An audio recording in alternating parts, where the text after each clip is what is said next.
Good morning, students. Now, today in this lecture, we will discuss the spectroscopic criteria as well as the magnetic criteria of the aromatic heterocycles. First of all, we'll discuss the spectroscopic criteria.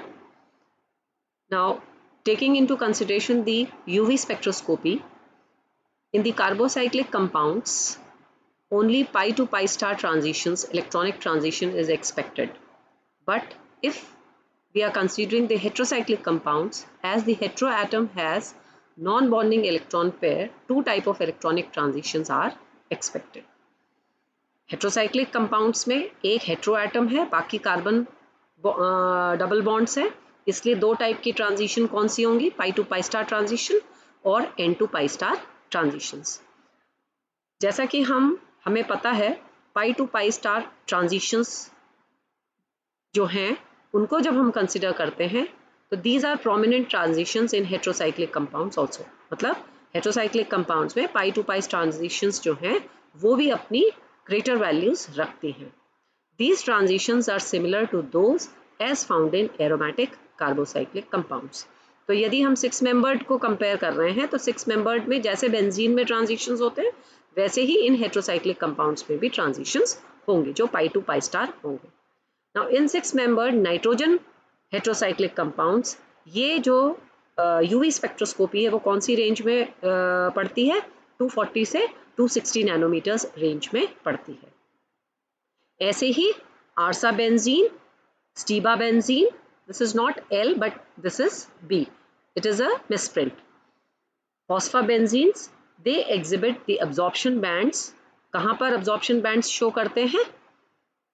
219 nanometers, 268, 230 and 312, 213 and 246 nanometers पर ये जो हैं compounds ये अपनी जो इनकी transitions हैं वो वहाँ पर दिखाई देती हैं। और ये किस वजह से है? क्योंकि पाई टू पाई स्टार ट्रांजिशंस हैं। This will confirm it's aromatic character. तो ये जो ट्रांजिशंस हैं ये क्या कंफर्म कर रही हैं? उनका aromatic character. With the increase in atom number of heteroatoms involved in pi to pi star transition is shifted to a longer wavelength. अब जैसे जैसे हेट्रोएटम का नंबर बढ़ेगा, सिंगल एटम हो, डबल एटम हो, 3 हो, ऐसे केस में जो pi to pi star transitions है वो लॉन्गर वेवलेंथ की तरफ शिफ्ट हो जाती हैं। और इसके पीछे रीजन क्या दिया गया? The reason can be attributed to the weaker bonding involving heavier atoms in heterocyclic compounds. तो जैसे जैसे जो heterocyclic compounds में heavy atoms as a heteroatom present हैं वैसे वैसे bonding weak होगी और जो transitions हैं वो longer wavelength side में shift हो जाएंगे। The pi to pi star transition shifts to the longer wavelength on going from thiophene to pyrrole and to furan. The position of this absorption band is found to be similar to that of benzene and shows a difference from those of conjugated dienes. तो ये जो shifting है pi to pi star transition higher wavelength की तरफ shift होती है जब हम थायोफीन से पायरॉल, पायरॉल से फ्यूरान की तरफ बढ़ते हैं, क्योंकि सल्फर से नाइट्रोजन, नाइट्रोजन से ऑक्सीजन की तरफ हमारे एटम्स क्योंकि चेंज हुए हैं तो ये ट्रांजिशन जो है वो भी लॉन्गर वेवलेंथ की तरफ चली जाती है। और इनके जो अब्जॉर्प्शन बैंड्स हैं लगभग बेंजीन की तरह सिमिलर है, लेकिन जो कॉन्जुगेटेड डाइन्स हैं उनसे अलग हैं। Thus in UV and visible spectra of 5-membered heterocyclic compounds containing one heteroatom, an absorption band of moderate intensity and high intense band at short wavelength is found. जबकि 5-membered ring में यही bands जो क्या होंगे, intensity उनकी moderate होगी और जो बैंड का इंटेंसिटी है वो शॉर्टर वेवलेंथ की तरफ होगी। ऐसे ही जो pi to pi star transitions हैं they are much more intense in bicyclic nitrogen containing heterocyclic compounds. Monocyclic की जो नेचर है वो अलग है। ऐसे ही जो pi to pi star transitions है किन केसेस में, जबकि नाइट्रोजन किस में प्रेजेंट है? बाईसाइक्लिक हेट्रो कंपाउंड्स में है। They are also much similar to those of carbocyclic analogues formed in the same wavelength region. but the intensities are different. The bicyclic compounds naphthalene and nitrogen containing heterocyclic compound quinoline, isoquinoline and quinolosium ion exhibits similar absorption spectra but at a longer wavelength and the band intensities are similar. तो जब हम monocyclic को compare कर रहे हैं तो benzene से compare कर रहे हैं, और जब हम बाईसाइक्लिक को कंपेयर कर रहे हैं तो नैफ्थलीन और नैफ्थलीन से रिलेट करते हुए हम इन हेटेरोसाइक्लिक कंपाउंड्स को करते हैं. तो व्हाट वी से इज कि सिमिलैरिटी जो है उससे क्या डिफरेंट आया है, स्पेक्ट्रा जो है लॉन्गर वेवलेंथ की तरफ शिफ्ट हो गया है और जो बैंड की इंटेंसिटी है वो भी जो है थोड़ा सा डिफरेंट आई है. अब आते हैं हम N2 pi star transition. N2 pi star transition is relatively weak transition in heterocyclic transitions. The appearance of this transition is attributed to the presence of lone pair of heteroatom. अब ये transition जो N2 pi star transitions हैं, जैसा कि हमने initially कहा, किसकी वजह से हो रहे हैं, क्योंकि हेटेरोएटम के ऊपर लोन पेयर ऑफ इलेक्ट्रॉन्स हैं और ये लॉन्गर वेवलेंथ की तरफ from 270 to 340 nanometres in case of nitrogen containing heterocyclic compounds देखा जाता है. With the increase in number of nitrogen atom, यदि रिंग में एक से अधिक नाइट्रोजन एटम है तो non bonding to pi star N2 pi star transitions जो हैं और भी ज़्यादा प्रोमिनेंट हो जाते हैं. N2 pi star transitions are more intense in heterocyclic compounds having 2 or more. जैसे जैसे नाइट्रोजन एटम्स की संख्या इन हेटेरोसाइक्लिक कंपाउंड्स में बढ़ती है वैसे वैसे जो ट्रांजिशंस हैं हेटेरोसाइक्लिक कंपाउंड्स की उनकी इंटेंसिटी भी बढ़ जाती है. The N2 pi star transition is absent in 5-membered heterocyclic compounds. The reason, क्या रीजन दिया गया है, this is the larger S character due to small ring angle. तो N2 pi star transition 5-membered heterocyclic compounds नहीं show करते हैं क्योंकि वहाँ पर जो S कैरेक्टर है, रिंग का साइज छोटा हो गया, रिंग का एंगल जो है वो स्मॉल हो गया और S कैरेक्टर जो है बढ़ गया है. इसकी वजह से N2 pi star ट्रांजिशंस जो 5-membered रिंग है उसमें नहीं होते हैं. The bicyclic nitrogen containing heterocyclic compounds gives much more complex electronic spectra in which 2 absorption bands जो bicyclic compounds है, यानी अब हमारे पास मोनोसाइक्लिक ना होकर बाइसाइक्लिक कंपाउंड्स हैं, हेटेरोसाइक्लिक कंपाउंड है, हैविंग नाइट्रोजन है, तो इनके जो स्पेक्ट्रा हैं थोड़ा सा उनमें कॉम्प्लेक्सिटी आ जाती है. 2 absorption band शो करेगा pi to pi star and N2 pi star. Overlap and intense pi to pi star transitions overshadows the N2 pi star transitions. Hence, it is concluded that comparison of electronic spectra of carbocyclic and heterocyclic compounds can be used to express similarity in character of heterocyclic compounds. तो यानी pi to pi star transitions जो हैं वो overpower करती हैं किन transitions को, N2 pi star transitions को ओवरशैडो करती हैं, ओवरपावर करती हैं. लेकिन फिर भी हम इनका कंपैरिजन जो है किस लिए कर सकते हैं, जब हम इनके एरोमेटिक कैरेक्टर को या हेटेरोसाइक्लिक कंपाउंड्स के एरोमेटिक कैरेक्टर को on the basis of spectroscopic criteria study करते हैं, तो ये जो एब्जॉर्प्शन बैंड्स की वैल्यूज़ हैं वो हमें कुछ ना कुछ जो वैल्यूज़ हैं उससे हम इनका इंटरप्रिटेशन कर सकते हैं.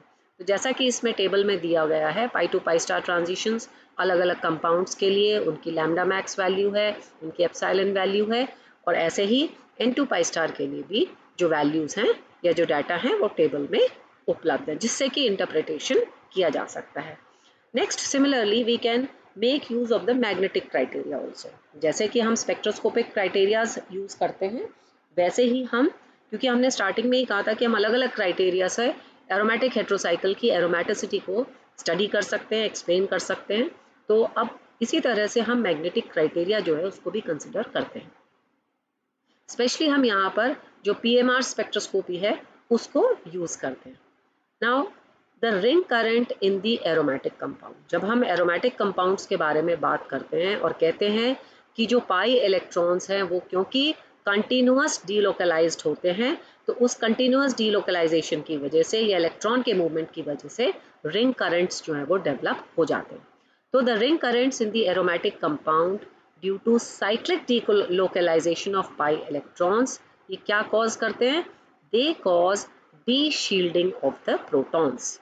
Ring current in the aromatic compound किस वजह से? Cyclic delocalisation of pi electrons की वजह से ये प्रोटॉन्स का डी शील्डिंग करते हैं, और डी शील्डिंग करने की वजह से जो सिग्नल्स हैं they are shifted to the lower field. This forms the basis for the diagnostic criteria of aromaticity. तो लो फील्ड की तरफ शिफ्ट हो रहे हैं या हाई फील्ड की तरफ शिफ्ट हो रहे हैं, शील्डिंग हो रही है या डी शील्डिंग हो रही है, this is used as a criteria for the study of aromaticity in aromatic heterocycles. Now when we come to shielding and de-shielding, the electrons around the nucleus create secondary magnetic field जो कि applied magnetic field को oppose करता है. The nuclei in the region of high electron density, जो nuclei high electron density में हैं, they will experience field proportionality weaker than that which are in the region of low electron density.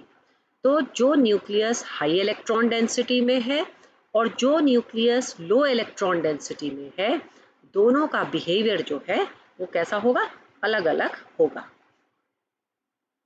तो इस electron density के behaviour की वजह से जो चेंजेस आए हैं, जब हम यहाँ पर स्टडी करते हैं तो व्हाट वी सी इज कि region nuclei in the region of high electron density and nuclei in the region of low electron density, they will show a different type of behavior.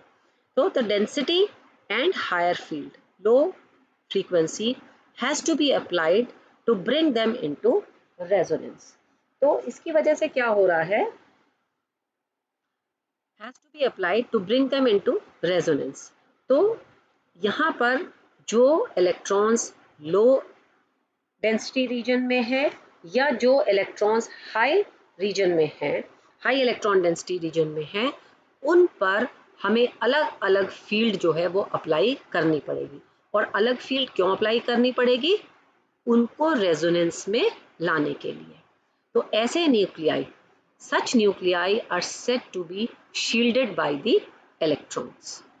The high electron density shields the nucleus. जो high electron density है वो क्या करेगा? Nucleus को shield करेगा, और nucleus को shield करके and this causes the resonance to occur relatively at the high field with the lower delta values. तो जब हम हाई इलेक्ट्रॉन डेंसिटी रीजन को देख रहे हैं, जब हम लो इलेक्ट्रॉन डेंसिटी रीजन को देख रहे हैं, तो दोनों में या तो शील्डिंग होगी या डी शील्डिंग होगी। तो the high electron density shields the nucleus. High electron density क्या कर रही है? न्यूक्लियस को शील्ड कर रही है, and it causes the resonance to occur relatively at a higher field. Higher side पर जो हाई फील्ड है towards the lower frequency region वो जाएगा, जबकि यदि लो इलेक्ट्रॉन डेंसिटी है this will cause the resonance to occur relatively at the lower field, और delta की वैल्यू यहाँ पर बढ़ जाएगी। तो जो वैल्यू है वो हम 0 से 10 तक के बीच में मार्क करते हैं। तो इसलिए हम क्या कहते हैं कि the low electron density causes resonance to occur relatively at a lower field and the nucleus is called to be deshielded. तो कहने का मतलब ये है कि जो हाई इलेक्ट्रॉन डेंसिटी रीजन है वो क्या करेगा? लोअर डेल्टा वैल्यू की तरफ ले जाएगा उसको, या हम कहें कि हाई फील्ड की तरफ ले जाएगा, जब और इलेक्ट्रॉन क्या हो रहे हैं? शील्डेड हो रहे हैं। जबकि लो डेंसिटी यदि है, if the electron density is low, तो रेजोनेंस जो अकर करेगा वो that will be towards the lower field having higher delta value, और तब हम कहेंगे जो न्यूक्लियस है that is actually deshielded. तो शील्डेड और डी शील्डेड की वजह से जो डेल्टा की वैल्यू है, जब वो शील्डिंग ऑफ इलेक्ट्रॉन्स होगा तो वो लोअर फ्रीक्वेंसी की तरफ जाएगा, जबकि अगर डी शील्डिंग होगी तो वो हायर फ्रीक्वेंसी की तरफ जो है चला जाएगा उसकी value. Now next we come to ring currents and chemical shift in aromatic systems. The pi electrons of an aromatic molecule are delocalized. जब हम aromatic molecule में स्टडी करते हैं तो उसकी जो aromatic nature है उसी की हमें पता है कि जो pi electrons हैं उनका delocalized है. If delocalization is not there, then they will not show any aromatic character. Now the pi electrons of an aromatic molecules are delocalized in the extended circular orbital above and below the plane of ring. जब हम एक aromatic molecule के बारे में बात करते हैं तो हम क्या कहते हैं कि द रिंग करंट और the electron density is above and below the plane. Plane के ऊपर भी है, प्लेन के नीचे भी है. A magnetic field applied at the right angles to the plane of a molecule causes the highly mobile delocalized electrons to circulate around their orbitals much in the same way as do electrons in a loop of wire, and the ring current of much greater magnitude than the small circuit current associated with sigma electron is induced.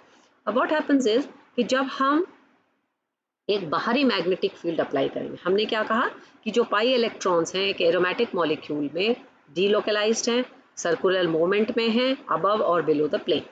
अब हमने यदि एक magnetic field apply करी और वो जो magnetic field है वो परपेंडिकुलर टू द या राइट एंगल्स पर है, perpendicular to the plane of molecule है. अब क्या कर रहा है, ये कॉज करेगा उन डीलोकलाइज्ड इलेक्ट्रॉन्स, जो डीलोकलाइज्ड इलेक्ट्रॉन्स हैं उसके ऊपर ये मैग्नेटिक फील्ड इफेक्ट वो कर रही है. और ये जो डीलोकलाइज्ड इलेक्ट्रॉन्स हैं ये this will cause the highly mobile delocalised electrons to circulate around the orbitals, अपने ऑर्बिटल में रोटेट करते हुए. ये कैसे करेंगे, in the same way as do electrons in the loop of wire. जैसा कि हम यहाँ से डायग्राम में भी देख रहे हैं, ये डायग्रामेटिक रिप्रेजेंटेशन है कि ये जो मैग्नेटिक फील्ड है वो परपेंडिकुलरली इस पर अप्लाई की गई है और ये लूप में जो करंट है वो मूव कर रहा है. It will be of a greater magnitude than the small circuit current associated with the sigma electrons is induced. Now the induced ring current in turn produces a secondary magnetic field. अब इनके movement से जो current produce हुआ है ये तो applied field हो गई, और जो इंड्यूस्ड फील्ड है, तो जो इंड्यूस्ड रिंग करंट है दैट विल क्या प्रोड्यूस करेगा, वो एक सेकेंडरी मैग्नेटिक फील्ड जनरेट करेगा. और ये जो सेकेंडरी मैग्नेटिक फील्ड है ये अपोज करेगा अप्लाइड फील्ड को inside the ring, but outside the ring the applied field is reinforced. Thus the proton lying on the periphery of the ring are de-shielded. हम क्या कह रहे हैं कि the induced ring current will produce a secondary magnetic field जो कि oppose करेगा applied magnetic field को inside the ring. But outside the ring the applied magnetic field will be reinforced. तो इस वजह से क्या हो रहा है, जो inside the ring electrons हैं या इनसाइड द फील्ड जो प्रोटॉन्स हैं वो और जो पेरिफेरी पे हैं दोनों का बिहेवियर जो है चेंज हो जाएगा. Thus the proton lying on the periphery of the ring they will get shielded and the ring the protons lying on the periphery of the rings are de-shielded. जो periphery पे means बाहर की तरफ है वो de-shielded हो जाएंगे और उनके जो सिग्नल्स हैं वो डी शील्डिंग की वजह से क्या होगा, लोअर फील्ड की तरफ जाएंगे, हाई फ्रीक्वेंसी होगी और हाई डेल्टा वैल्यू होगी. तो जैसा कि हम यहाँ डायग्राम में देख रहे हैं कि applied field causes pi electrons to circulate around the orbital producing the ring current. और जो दूसरा डायग्राम है जिसमें हम इंड्यूस्ड फील्ड के बारे में बात कर रहे हैं, तो जो induced magnetic field due to the ring current strengthens the applied field around the proton outside the ring. और आउटसाइड द रिंग जो बाहरी पेरिफेरी पे जो प्रोटॉन्स हैं वो क्या हो जाएंगे, डी शील्डेड हो जाएंगे और उनकी वैल्यू किधर चली जाएगी, हम क्या कह रहे हैं कि डी शील्डिंग की वजह से वो किधर चले जाएंगे, लोअर फील्ड की तरफ जाएंगे जिनकी हाई फ्रीक्वेंसी होगी और हायर डेल्टा वैल्यू उसमें आ जाएगी। तो जो पेरिफेरल प्रोटॉन्स हैं, not the protons of the inner side but the peripheral protons, जो बाहर की तरफ प्रोटॉन्स हैं, उनमें क्या हो जाएगा, डी शील्डिंग हो जाएगी। The ring current effects are increased with the size of ring. तो जो रिंग करंट के इफेक्ट है वो जैसे जैसे रिंग का साइज बढ़ेगा वैसे वैसे इनके इफेक्ट जो है वो भी बढ़ेंगे। तो these are higher for 6 membered ring compare to the 5 membered ring. Size के हिसाब से होगा तो 5 मेंबर्ड रिंग में 6 मेंबर्ड के कंपैरिजन में रिंग करंट का इफेक्ट लोअर होगा। The effect of ring current can qualitatively be observed by comparing aromatic with non-aromatic compounds also. The proton chemical shift depends on the density of electron in the ring carbon atom to which hydrogen is attached. Ring current follows the order. Benzene में सबसे ज़्यादा होगा ring current, फिर pyridine में, thiophene में, pyrrole में और furan में।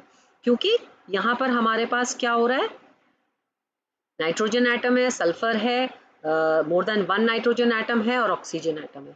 तो किस तरह से हाइड्रोजन एटम जुड़ा हुआ है, किस तरह से उसमें कौन सा हेट्रो एटम प्रेजेंट है, उस सब पे रिंग करंट जो है वो डिपेंड करेगा। नाउ पर्टिकुलरली अब हम 6 मेंबर्ड और 5 मेंबर्ड को यदि स्टडी करते हैं तो 6 मेंबर्ड को यदि हम पहले देखें तो the D shielding effect due to aromatic ring current in benzene ring causes the chemical shift of protons to the delta value to 7.24 ppm. The same ring current persists in azabenzenes, but the introduction of electronegative atoms in benzene ring providing a 6-membered heterocyclic compound nitrogen in pyridine exerts strong de-shielding effect on the alpha hydrogen atom. मतलब अगर हमारे पास, हम क्या कह रहे हैं कि D shielding effect की वजह से एरोमेटिक रिंग करंट प्रेजेंट है बेंजीन में, जिसकी वजह से जो केमिकल शिफ्ट हुआ है वो डेल्टा की value 7.24। Same ring current persist in azabenzenes also, means उसमें नाइट्रोजन इंट्रोड्यूस हो गया, but the introduction of the electronegative atoms in benzene ring providing the 6-membered heterocyclic rings, as in case of pyridine, exists a strong de-shielding effect on the alpha hydrogen atom. तो that means nitrogen से जो nearest alpha atom है वो है alpha hydrogen, फिर उसके बाद beta and gamma. हम यहाँ पर क्या कह रहे हैं, आगे चल के जब हम टेबल में स्टडी करेंगे तो ये चीज़ और भी क्लियर हो जाएगी। This exerts a strong de-shielding effect on the alpha hydrogen atom and a similar but smaller on the gamma hydrogen atom. But the proton in the beta position in pyridine is slightly shifted to the higher field. मतलब alpha और gamma hydrogen atoms में लगभग similar असर हो रहा है, लेकिन जो बीटा प्रोटॉन्स है, जो बीटा पोजीशन पे है, उसकी जो शिफ्टिंग है वो थोड़ी स्लाइटली हायर फील्ड की तरफ चली गई। तो दैट मीन्स अल्फा और गामा पे जो है लगभग इफेक्ट सेम है, जबकि बीटा पे थोड़ा सा चेंज है। Further introduction of nitrogen atom produces similar effects, but strictly additive properties not observed. Two adjacent nitrogen atoms, as in pyridazine, exerts much larger de-shielding effect on the alpha protons than the sum of alpha and beta effect on the single nitrogen atom. So, the proton chemical shift in 6-membered aza heterocycles are summarized in table 13, जो कि हम आगे अभी करेंगे। पर उससे पहले हम 5 मेंबर्ड को भी स्टडी कर लेते हैं। तो जो PMR spectra of parent 5 membered aromatic heterocycles exhibit 2 multiplets of which one at the lower field having high delta value is assigned to the alpha proton. तो यानी ये जो लोअर फील्ड पे हाई डेल्टा वैल्यू पे जो multiplet आया है वो किसकी वजह से है, अल्फा प्रोटॉन की वजह से है। The chemical shift for beta protons except for pyrrole increases with the decreasing electronegativity of heteroatom. That means जो chemical shift beta proton की है वो कैसे change आया है उसमें, this increases with the decreasing electronegativity of heteroatom. जैसे जैसे heteroatom की electronegativity decrease होएगी वैसे वैसे beta protons का जो chemical shift है वो increase होगा. However, the chemical shift due to alpha protons do not show any trend because of paramagnetic shielding. Contribution which increases the involvement of d orbitals. तो यहाँ पर क्या हो रहा है कि d orbitals का भी यदि contribution हो रहा है, ऐसे केस में अल्फा प्रोटॉन्स पे जो ट्रेंड दिखना चाहिए था वो क्यों नहीं दिख पाता, क्योंकि वहाँ पर पैरामैग्नेटिक शील्डिंग जो है उसका भी कंट्रीब्यूशन आ जाता है.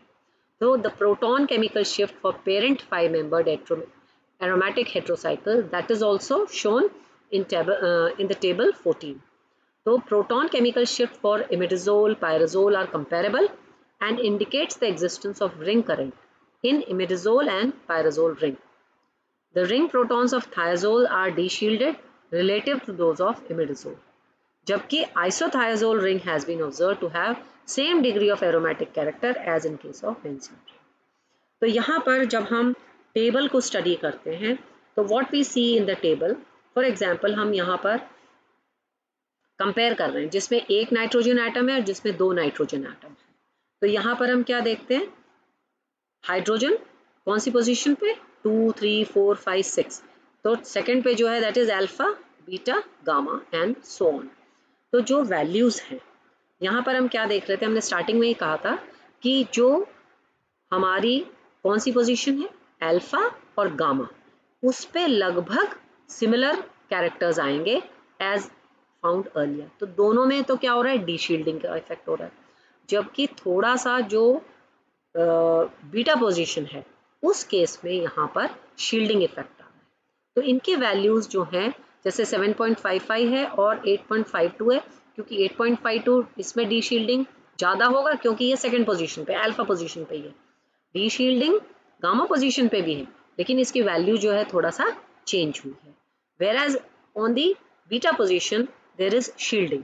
तो इनकी वैल्यूज को कंपेयर करके इन्फ्रेंस निकाला जाता है. Similarly if 2 nitrogen atoms are present and दोनों नाइट्रोजन कहाँ पर है, 1 और 2 पोजीशन पे है, तो हमारी जो सेकेंड पोजीशन है वो तो नाइट्रोजन कंटेनिंग है, जो कि H2 की बजाय अब हमारे पास हाइड्रोजन है ही नहीं, तो nitrogen is present. Now we are comparing the third and fourth position जो कि हाइड्रोजन थर्ड और हाइड्रोजन फोर्थ पे शो कर रही है. तो अगेन इसकी वैल्यू जो है यहाँ पर डी शील्डिंग है और यहाँ पर शील्डिंग है. तो ये जो शील्डिंग और डी शील्डिंग है ये अल्फा, बीटा, गामा पोजीशंस पे अलग अलग तरह के बिहेवियर को शो कर रही है because of the ring currents present in the 6-membered ring. Now when we compare the 5-membered ring, तो 5-membered ring जो है नेक्स्ट टेबल में जब हम स्टडी करते हैं, ऐसे ही अगर हम ये टेबल 14 में देखते हैं तो spectral data for 5-membered heterocyclic जिसमें कि एक ही हेट्रो एटम है, यहाँ पर एक एक हेट्रो एटम प्रेजेंट है. तो अगेन जब हम इनकी वैल्यूज को कंपेयर करते हैं तो हमारे पास अल्फा और बीटा पोजीशन है, इनकी वैल्यूज हैं, पायरॉल में कैसी है, फ्यूरान में कैसी है, तो इससे भी हम इन्फ्रेंस निकाल सकते हैं. Similarly now next we compare ऐसे 5-membered रिंग जिसमें कि क्या है, मोर देन 1 हेट्रो एटम है. तो मोर देन 1 हेट्रो एटम में हमारे पास पायराजोल भी है, मिडाजोल है, आइसोथायाजोल है and we have got thiazole also. तो जो वैल्यूज हैं इनकी, तो वैल्यूज यदि हायर फील्ड की तरफ है तो, और यदि वो लोअर फील्ड की तरफ है तो they are showing, actually they are showing whether it is getting de-shielded or it is getting shielded. Next we will study in the next study. Thank you.